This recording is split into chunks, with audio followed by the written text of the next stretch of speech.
Hello and welcome to Religious Studies 361, Ethics. This is our first lecture of the semester and the topic is Morality and the Law. Morality and the law are two different systems of precepts. What do I mean by precept? What is a precept? A precept is a command, you would say, but in a soft sense, like the kind of command that you get from the doctor. But in this case, we are talking in the field of morality. So a precept is what we should do. In the case of the law, those precepts are accompanied by a threat of prison or penalty if we don't follow them. In the case of morality, the punishments are of a different kind. So one of the most important goals of this class is to give evidence that morality and the law are not one and the same system of precepts. We want to think that the law is moral. That's why we obey it, why we follow it. And that's a good thing. But unfortunately, it doesn't always work that way, as we will see. They are two separate systems. So morality consists of precepts that guide us into doing what is moral, what is just, fair, good, and the law guides us into doing what is simply ordained by the law, what is legal. We're going to start by talking about morality, by defining morality. We know where the law comes from. By the way, I will make the distinction between the moral law and the other law, the one that we are used to, like penal law, traffic laws. I'm going to call the latter ones positive law. So morality or the moral law and positive law. Okay, two different things. What is the source of morality? We know what the source of the positive laws are. They're just legislated by a parliament or a ruler. But what is the source of morality? Well, the source of morality, it's unclear what it is. People have debated over this topic and they've come to different conclusions. Some people say, well, morality is based simply on reason, rationality. What we think is good for us, enlightened self-interest, for example. That's another possible source of morality. Divine command, what God tells us to do through the Bible or through, so philosophy or reason, self-interest, fear, those are possible sources of morality. However, there is one special theory which is perhaps the most important one, the one that's more generally followed, which we call natural law. Natural law. And natural law says that the source of morality is in human nature itself. Then from a religious point of view, from a Christian viewpoint, this human nature has been built, so to say, by God himself. But in principle, we'll say that human nature is, for many thinkers, the source of morality. In other words, morality is inscribed in our very being. And therefore, when we think that something is right, it's because we have this strong feeling, this strong sense that something is right or wrong, and that is part of our nature, not a result of education or a result of cultural traditions. Some people think that's what it is, but the generally accepted theory, particularly in religious ethics, is that of natural law. And that has been debated not just recently, but for thousands of years. I can tell you, for example, about Confucius in ancient China.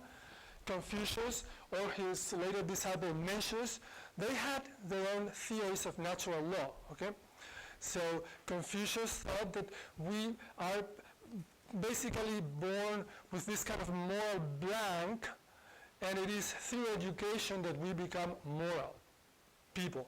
Okay? In the case of Confucius, he particularly thinks that it is by acting as what we want to be that we become that which we want to be. So you want to be a filial son, a good son, he says, act as a good son, behave as a good son, even though you may not understand why you're doing what you're doing. And in the end, you will internalize that behavior, and you will become a true good son. You want to be a good husband, a good whatever, act as such, and you will become that. So you will begin with a blank kind of tabula rasa, as it's called in Latin, like a blank moral board that we then shape for Confucius. However, Mencius, Confucius, 6th century BC, Mencius about 100 years later, says, no, we don't come into the world with a complete moral blank. We come with the seeds of goodness. But those seeds of goodness need to be cultivated. Now, other philosophers have proposed exactly the opposite. Human nature is evil, bad, and it needs to be straightened up through education, through moral education, through discipline, okay? Now, what is the Christian theory? Well, the Christian theory is human nature was created good, but through original sin, and we could get into a long talk about original sin, what it means, but whatever it may mean, through original sin, human nature became weak. Human nature has special inclination to sin. So that's the Christian doctrine. The Romantics, as you will see, and you will see this is important later for the second part of this lecture, the Romantics in the 19th century thought that no, human nature is good. We are good by nature. It is society that corrupts us. That's the Romantic position, 19th century. Better for us to go back into the forest and live in a state of nature because we become evil through society, through civilization. Well, you know what? The Taoists, back in the 6th century BCE, at the time of Confucius, a little after Confucius, not much later, were saying the same thing. So the debate keeps going on, back and forth, the same idea. What is human nature? Well, whatever human nature is, for the Christian tradition, natural law is an expression of this human nature. Now, within this construct, this Christian construct of human nature, the idea is that human nature is just a section of this more general law that encompasses everything. So there is a part of this law which is called eternal law, which is God himself, which we cannot know. And then you go down from there, you have natural law, and then you would have these instinctual laws of animals. Those are also part of natural law. Then the laws of physics. So it would go something like this, if you wish. From the simplest possible, it will be the laws of physics which are obeyed blindly by objects, like gravity. I drop a book, and the book doesn't have anything to decide whether it wants to drop, to fall or not. It just falls.